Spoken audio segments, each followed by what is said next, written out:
وأنا أصحابتي سيتي وحنا ور مهمة إني شيبه as a Somalis سيلو هذا أوكي وحنا ما إني شيء point أد مهمة وأنا وحيالها وحوي research كسمية وأد أنا بيابي صوماليا من أو مركز من شلو يقانو شبه جزيرة الصومالية أما الصومالية بيننسولا مركز برواقة أهيد سلطنوين أهيد أما إمبراطوريات إلى وقتي قوميسها إلى هدان كسو درنو طبعا لحدمدي تطبطندي أدو الصوماليا مركي very beautiful modern country أهيد أوكي فوحا jirta ummado badan annaka noo soo qaxday dhibaatooyinka marka waxyaaba qosolka waxa weeye buugaag baa meeshan la qortay saaxiibayaal ay nacam buugaag baa la qortay meeshan marka adigu qofka ku imaanaya waayo especially مثلا 50 sano ka hor 70 sano ka hor 100 sano ilaa 200 500 sano dheh dadka ku imaanaya waayo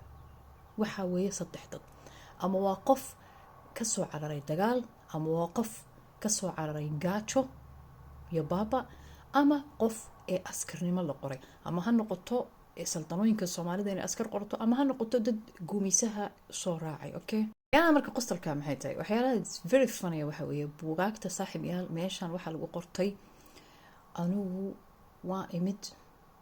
sultaan anoo ah hadhow maxaa samaysay Soomaalida xukumay okay mid kale muxuu qoray waxaa soo qaxay faamilyaasha hebel iyo hebel iyo hebel yaa iyagoo barakeysan bay soo baxeen ma oran way barakeen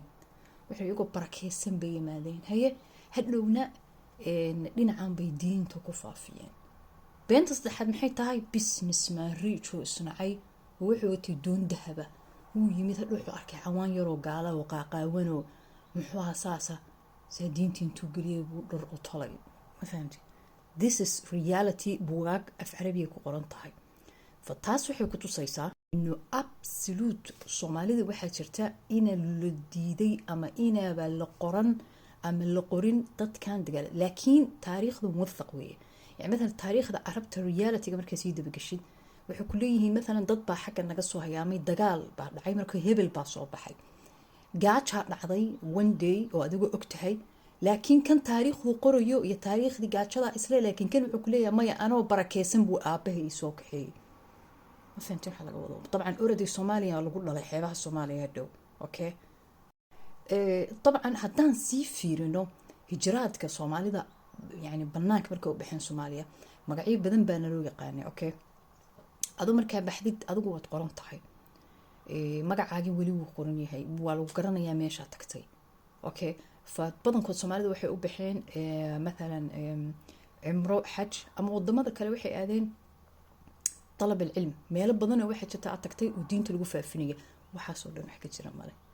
maanta waxa soo ma la tirtiray ama ma la soo saaro ama buugaagtaas waa la daciifiya buugaagta markii reference u maxay tahay dadka taariikhda مثلا muxuu ahaa Soomaaliya ka hadlaya buugaagtana reference u khuraafaadkan.com أنا قف محا أنا قف for example half to half population كدت كل دق الحافظيس يهودا بقول كلي أنا ودين بنكو كانوا طب دي تما كفر فسد ماشي هذا الحبيب حافظها جويش كا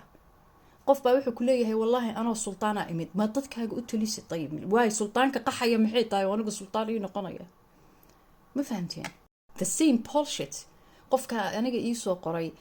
والله أنا أوجي وحو كتجي والله أسقو business man rich dadkiisii baa gaajaysan dadkiisii wax mara haysan oo ayaga wax ka sameeyo taas waa in Soomaalidu ogaadaan inuu adigu dhibta kugu dhacday waxa weeye maanta halkan la joogtaa taariikhdaadii half to half aad ka warqabin oo madal kale kugu dhibcabsanaysa oo waxba meesha ka ahayn because adigu taariikhdaada ma qoran okay after muxuu ahaa 90yadiina burbur baad gashay fawaa laga faa'iideystay طبعا burburkii xataa markay dhacday buugaag waxa jirta la soo baxday oo taas waxay ku ciyaartay asalka Soomaalida awal before